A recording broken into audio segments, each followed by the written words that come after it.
Packers Nation, John here, and I need you to say this name with me a couple times before we even start, because by the end of the season, I think everybody's gonna know it, Jaylin Simpson. Write it down, say it out loud, because right now, in the middle of August, in a training camp full of guys nobody's paying attention to, this dude is out here doing something that I genuinely did not expect. And I've been covering this team long enough to know when a camp story is actually real and when it's just hype for the sake of clicks. This one's real. Let me tell you why. Here's the thing that gets me the most about this story, and I want you to really sit with it. Jaylin Simpson was not drafted by the Green Bay Packers. He wasn't even brought in with any fanfare. This is a guy who got picked in the 5th round back in 2024 by the Indianapolis Colts, spent most of his rookie year buried on their roster, then got moved to the Jets, and then, this is the part that kills me, the Jets waived him early in camp last year, cut him, didn't want him, and Green Bay scooped him up in the middle of August, quietly, no headlines, no press conference, just a roster move that 99% of us didn't even notice at the time. That's who we're talking about. A guy 2 other franchises looked at and said no thanks. And now this same guy is out here making the entire building take notice. At family night, he grabbed an interception in one-on-ones that had people talking. Then Sunday practice, he's breaking up passes inside the Don Hutson Center like he's trying to make a point. Then Monday, y'all, he ends practice with a straight-up pick six in practice. Off an undrafted rookie quarterback, sure, but you don't get the ball in your hands and take it to the house unless you're seeing the field faster than everybody else out there. That's not luck. Guys who get lucky once don't string together family night Sunday and Monday all with big plays. That's a guy who's locked in. I gotta be honest with you, when I first saw the interception at family night, I figured, okay, cool, nice moment, forget about it by Monday. That's what camp standouts usually are.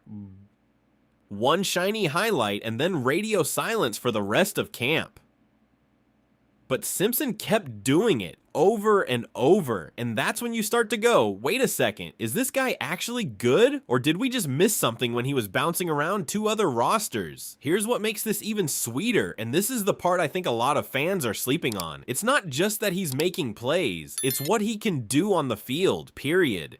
This isn't a one-trick corner. Jonathan Gannon's running this defense now, and the whole scheme is built around versatility. Guys who can move between roles instead of being locked into one spot. And Simpson checks every single box. He's played cornerback, he's played safety, he lined up in the slot this week. That kind of flexibility is exactly what Gannon wants from his depth pieces. A guy who can plug in wherever the defense needs him on a Sunday instead of being a specialist who only does one job. And timing-wise, this literally could not be happening at a better moment for him. Javon Bullard's been sidelined with a lower body injury. The team already waived their injured slot corner. There is an actual real opening in that secondary right now, not a hypothetical one, and Simpson is putting himself directly in the middle of it with every single practice rep he's getting. You couldn't script a better window for an undrafted, twice discarded defensive back to make his case. Now look, I'm not gonna sit here and pretend it's been perfect, because that's not being real with you, and this channel doesn't do the fake positivity thing. In the actual preseason opener against Pittsburgh, Simpson mostly played in the slot instead of outside corner, and he had a rough moment. He slipped covering Caden Wetjen and gave up a 74-yard catch and run that turned into a touchdown. That's real. That happened. I'm not going to pretend that game tape doesn't exist just because I'm excited about the story. But here's my take on that, and I think it's the fair one. One slip in coverage during a live preseason game against a team throwing everything at backups trying to make rosters doesn't erase 3 straight practices of splash plays. Every single defensive back in this league has bad reps. What matters is whether the good ones outweigh the bad ones over a large enough sample, and right now, for Simpson, they clearly do. Can we also just talk for a second about what it means that he's even getting these reps in the first place? Training camp only has so many practice snaps to go around.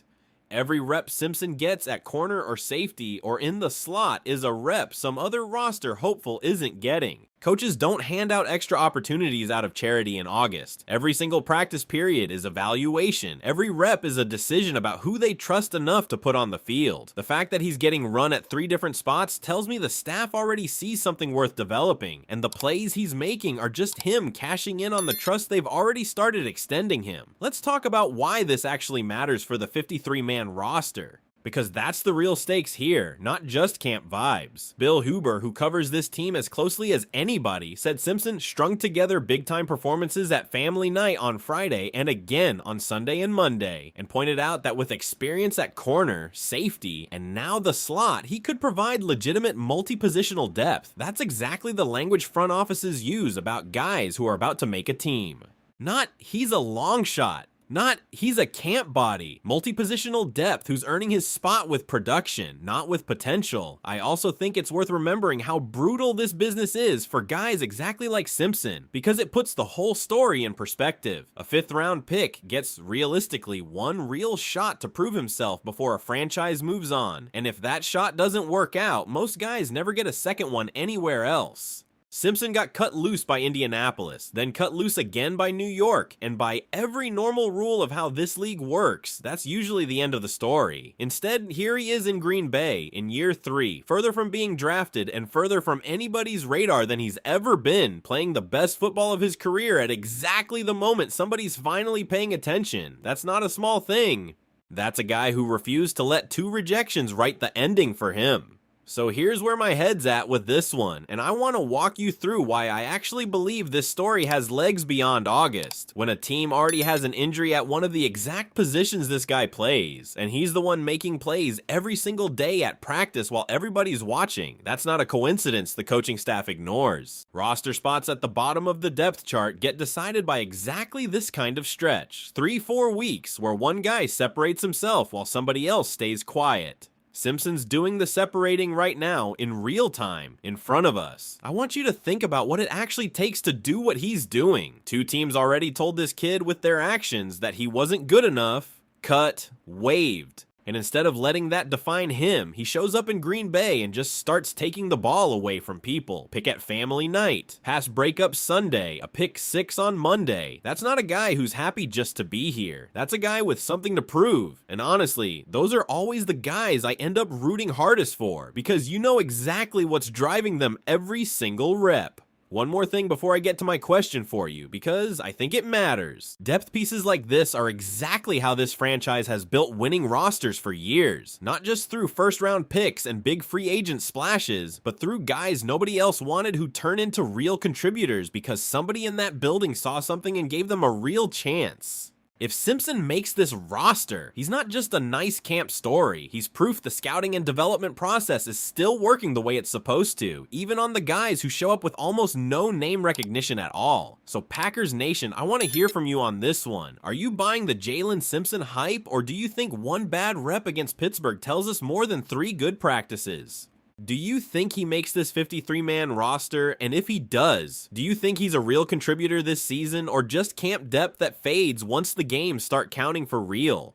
Drop it in the comments, because I genuinely don't know yet if we're watching a real story develop or just a great August that ends in September. That's the fun part of camp, and that's why I keep coming back to watch every single practice report. This is John, Go Pack Go, and I'll see you in the next one.